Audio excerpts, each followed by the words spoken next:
Hello friends and welcome back to the channel. I'm your host Rishabh Rajesh, and in this video we have got a special guest on our channel which is Ayush sir from Ayush SSM YouTube channel. So आप सोच रहे होंगे यार मतलब मज़ा ही आ गया यार, मतलब आयुष SSM सर के साथ आज कोलैब करो, लेकिन कोलैब नहीं कर रहे हैं। आज हम लोग एक ओनरशिप रिव्यू करने वाले हैं। उनके पास है होंडा सिटी, तो उसके बारे में एक पूरा ओवरव्यू देने वाले हैं सर। एंड मतलब 3 जोन्स में इसको डिवाइड किया जाएगा, which will be why and what, everyday use and fun. तो ये 3 एस्पेक्ट्स पे हम लोग बात करने वाले हैं आज। So first of all Ayush sir, welcome to the channel. Thank you Rishabh, thank you so much, तुमने यहाँ पे मुझे बुलाया एंड आपके चैनल पे आने का मुझे मौका दिया। Thank you very much sir. First of all आप बोलिए, first of all congratulations to you for crossing 100K subscribers on YouTube. अरे thank you very much bro, thank you very much. तो हम लोग पहले तो स्टार्ट करते हैं विद द फर्स्ट जोन। तो पहली बात तो सर बताइए कि आपके पास सिटी का कौन सा वेरिएंट, कौन सा इंजन ऑप्शन और कौन सा ट्रांसमिशन है? मेरे पास में होंडा सिटी जो है SV वेरिएंट है, डीजल इंजन है एंड 2016 वेरिएंट है। 2016 वेरिएंट। एंड आपने ये गाड़ी क्यों ली, मतलब why you bought this car?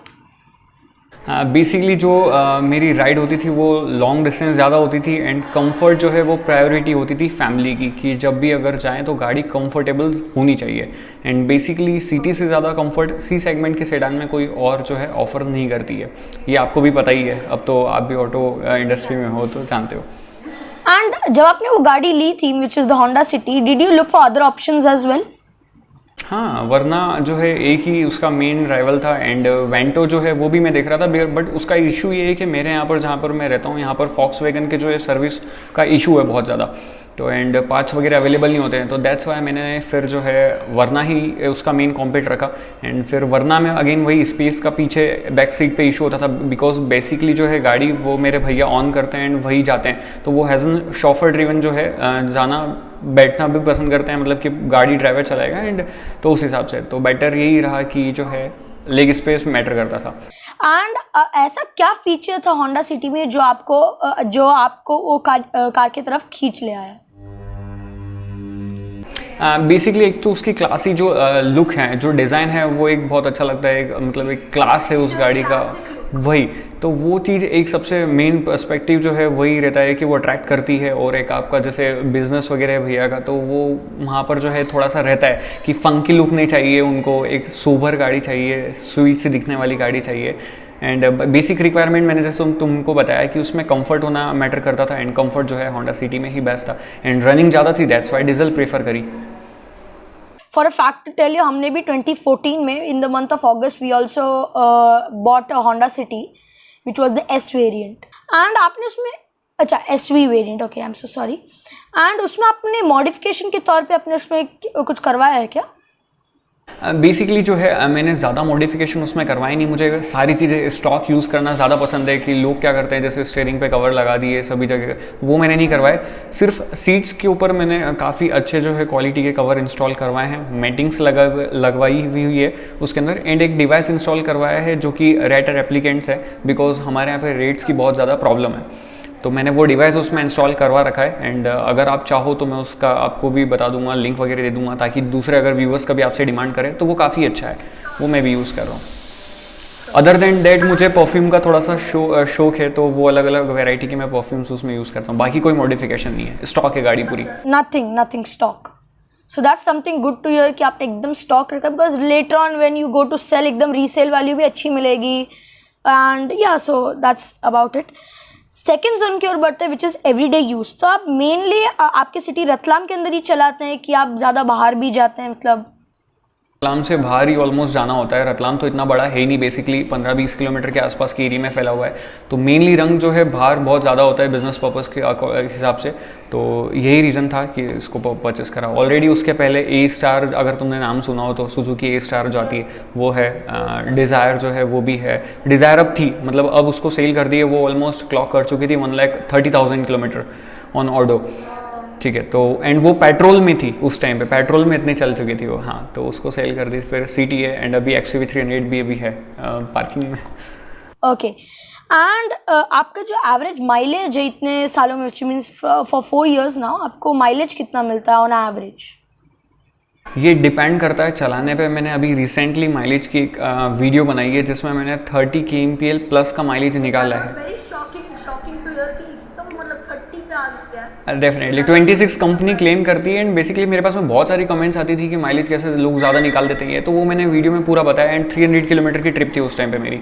तो माइलेज का ऐसा है कि डिपेंड करता है कौन कैसे चला रहा है। अभी जैसे सिटी की अगर बात करें तो ऑलमोस्ट 18 to 20 के बीच में आ जाता है एंड नॉर्मल हाईवे ड्राइव पे 22 के आसपास उसको में मिल जाता है जब आप 100-120 के आसपास स्पीड। हाँ, गाड़ी बहुत फ्यूल एफिशिएंट है। एंड आपने लॉन्ग राइड्स की जब आप बात करते हो, आप लॉन्ग राइड्स करते हो, तो सबसे लॉन्गेस्ट राइड कौन सी थी आपकी?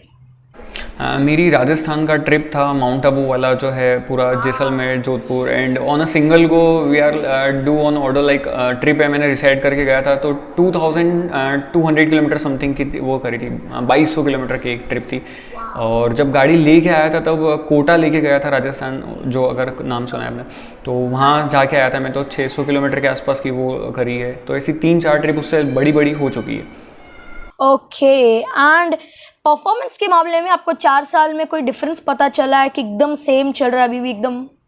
नहीं, परफॉर्मेंस के मामले में गाड़ी बहुत अच्छी है, बट उसमें सिर्फ एक ही मुझे जो है कॉन्स लगता है। वो मुझे गाड़ी लेने के पहले भी पता था कि वो उसके अंदर कौन है। वो है इस गाड़ी का NVH, वो बहुत कम है एंड इंजन नॉइज़ जो है वो बहुत ज़्यादा आती है डीजल वाली में स्पेशली।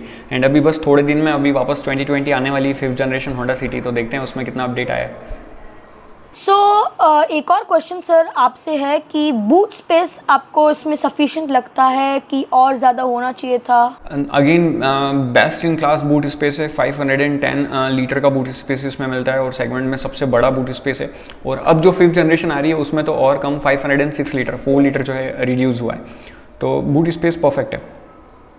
एंड अभी एक इम्पॉर्टेंट सवाल ये है कि सर्विस के मामले में आपको, आप होंडा से ही सर्विस करवाते हैं कि you do it from outside? Honda. And वहाँ पे आपको एवरेज एवरी ईयर या वेन एवर यू सर्विस, आपको कितना सर्विस कॉस्ट आता है? ये जो सर्विस है इसकी, ये थोड़ी सी एक्सपेंसिव साइड में रहती है हमेशा। 7,000 to 8,000 रुपीज़ का कॉस्ट करती है।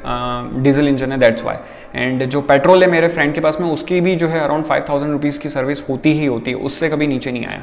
ओके। एंड एक और क्वेश्चन ये है कि आप इसके प्रोज एंड कॉन्स बताइए इस गाड़ी के बारे में। ओके, तो प्रोज से स्टार्ट करते हैं सबसे पहले। तो प्रोज इसका सबसे बेस्ट यही है कि इसकी हैंडलिंग बहुत अच्छी है, स्टीयरिंग का फील एंड फीडबैक बहुत अच्छा है, गाड़ी मनूवर करना आसान है, और जो अर्गोनॉमिक वाइज है वो बहुत मतलब अर्गोनॉमिकली बहुत अच्छी है गाड़ी, कंफर्ट बहुत अच्छा है। ये इसके प्रोज हो गए। अब इसके कॉन्स पे आते हैं। तो इसकी जो हेडलाइट है वो मुझे थोड़ी सी मेरी जो है हेलोजन वाली आती है। अब तो जैसे LEDs वगैरह आने लगी, मेरी जो गाड़ी थी उसमें हेलोजन थे, तो वो मुझे थोड़ी हेडलाइट की प्रॉब्लम आती थी। नाइट विजन इसका थोड़ा सा लो है। नेक्स्ट इसके अंदर जो है आपको इंजन नॉइज़ जो है वो बहुत ज़्यादा आती है केबिन के अंदर। NVH जो है इसका इतना अच्छा नहीं है। और लास्ट बट नॉट लिस्ट, कुछ प्लास्टिक क्वालिटीज़ ऐसी है जो कि इम्प्रूव की जा सकती है, और वहाँ पर रैटलिंग नॉइज़ वगैरह जो है आ जाती है। तो in a certain period of time उसको जो है सर्विसिंग का लिए लेके जाना पड़ जाता है, वो है। एंड आपको ऐसा लगता है क्या कि इसका जो ग्राउंड क्लियरेंस है वो काफ़ी कम है? बहुत कम है। 165 mm का ग्राउंड क्लियरेंस है। हाँ, तो मेरे यहाँ पर भी बहुत सारे बम्प्स हैं बड़े बड़े, एंड वहाँ पर वो टच हो ही जाती है। और अगर जैसे इसके सस्पेंशन जो है वो सॉफ्टर साइड है, तो अगर जैसे ज़्यादा लगेज रखा हुआ है, 5 बड़े एडल्ट इसमें बैठे हुए हैं, तो ग्राउंड क्लियरेंस 165 से 150 mm के आसपास ही आ जाता है।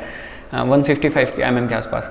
10 mm to 15 mm और रिड्यूस हो जाता है, तो बहुत प्रॉब्लम आती है। बट हाईवे पे यही इसका प्रोज हो जाता है, जितना कम ग्राउंड क्लियरेंस उतनी ज़्यादा स्टेबिलिटी। एंड ब्रेकिंग के मामले में कैसी है गाड़ी? ब्रेकिंग के मामले में गाड़ी अच्छी है, नो डाउट। उसकी टायर प्रोफाइल काफ़ी अच्छी है, और अब मैं सोच ही रहा हूँ कि एक बार तो उसके अंदर मेरे को टायर वापस से अपग्रेड करवाने हैं। ऑलरेडी जो है चल चुकी है काफ़ी, तो अब प्रोफाइल जो है अपग्रेड करूँगा उसमें। 185 प्रोफाइल के टायर डालूंगा मैं उसमें। बाकी ऑल द वे मैं सेटिस्फाइड हूँ। सीटिंग कंफर्ट में आपको 2 एस्पेक्ट्स पे आपको चाहूँगा कि आप बात करें। One is as a driver and one as a passenger. So if you can tell about that. As an driver जो है मैंने बेसिकली ज़्यादा उसको चलाई है, क्योंकि मैं खुद ड्राइव करना पसंद करता हूँ। मेरे को पास में ऐसे बैठ के या पीछे बैठना पसंद नहीं है गाड़ी में। तो एज एन अगर ड्राइवर वाइज आप अगर गाड़ी को देखते हो तो वो बेस्ट है सेगमेंट के अंदर। मतलब इससे ज़्यादा कंफर्ट आपको ड्राइवर पोजीशन पे जो है नहीं मिलेगा। एंड अगर पीछे की बात करें तो पीछे लेग स्पेस वगैरह काफ़ी अच्छा है। जहाँ पर आप लॉन्ग रन पे जाते हैं, अपनी फैमिली के साथ जाते हैं, तो 5 पैसेंजर 5 एडल्ट आराम से इस गाड़ी में बैठ सकते हैं। आराम से बैठ। हाँ। And third zone is like the fun zone, जिसमें इट विल टोटली भी अबाउट मज़े, आपने गाड़ी के साथ कुछ फन किया होगा या कुछ फॉन्ड मेमोरीज उसके ऊपर। तो आपने इसमें कोई ड्रिफ्ट स्टंट्स कुछ किए हैं क्या? होते रहते हैं वो तो एक्चुअली ये रियर व्हील ड्राइव नहीं है, फ्रंट व्हील ड्राइव है, तो मैं स्लाइड वगैरह जो है वो करना चाहता हूँ, तो वो तो इस गाड़ी में नहीं हो पाते हैं। तो नॉर्मल ड्रिफ्ट वगैरह जो है, स्कीड वगैरह, वो बहुत कम मैं इसके अंदर करता हूँ। बाकी टॉप स्पीड वगैरह जो देखना है, 0 to 100 करना है, ब्रेकिंग टेस्ट करना है, ये सारी चीज़ें एक्टिविटीज़ उसमें मैं करता रहता हूँ। एंड टॉप स्पीड जैसे आपने बोला था, सबसे टॉप स्पीड आपने कहाँ तक आपने खींची है गाड़ी को? मैंने 180 उस पर 181 या 182 के आसपास गया हूँ, बस उससे ऊपर नहीं गया हूँ मैं। ओके, सो बेसिकली शायद आपका एक वेबसाइट भी है which is called Indian Talk, तो उसकी भी आप थोड़ा बताइए यहाँ पे, what do you do over there and something like that. Actually वो ऐसा है कि पहले मेरी वेबसाइट थी व्यवस्थित.com, that is in first website in English और इन ऑल ओवर इंडिया और ऑटोमोबाइल जोन में, ठीक है। वो मैं कर रहा था मेरे पार्टनर के साथ में, बट कुछ ऐसे इश्यूज़ की वजह से वो मेरे को बंद करनी पड़ी वेबसाइट। वो अभी भी गूगल पे है, अगर आप चाहें तो देख सकते हैं। एंड मेरा एक यूट्यूब चैनल है एक और, इंडियन टॉक के नाम से, वहाँ पर ऑलमोस्ट 1,15,000 सब्सक्राइबर्स हैं। एंड वही रीज़न था कि फिर मैंने वापस से इंडियन टॉर्क जो है वही वेबसाइट बनाई, एंड उसी के ऊपर अब कंटिन्यूसली आर्टिकल पब्लिश करता हूँ। रोज़ की जो है अपडेट्स वगैरह वहाँ पर आप लोग पढ़ सकते हैं। तो 2-3 लोग हैं ऐसे टीम में, और हम लोग वहाँ पर मिलकर काम करते हैं। और आयुष SSM जो यूट्यूब चैनल है वो तो आप जानते ही हो, तो वहाँ पर रेगुलर अपडेट्स आते हैं, दैट्स ऑल। तो अभी ये चल रहा है। मेरा हमेशा से एक क्वेश्चन रहा है कि आयुष और SSM का क्या मतलब? SSM मेरा सेकंड नेम है, सरनेम है मेरा, श्री माल इसका फुल फॉर्म है। तो मैंने वो बड़ा हो रहा था तो मैंने उसको शॉर्ट कर लिया SSM। Okay, that's very good. Yeah. So guys, that was it in this video. If you like this video, do give this video a like. Also subscribe to the channel, and after subscribing, press bell icon so that you will never miss another update from Auto DNA. Also, you can follow us as well as Ayush sir on Instagram, and you can also follow me on my website as well as sir's website. The link will be in the description box below. That was it in this video. Bye bye.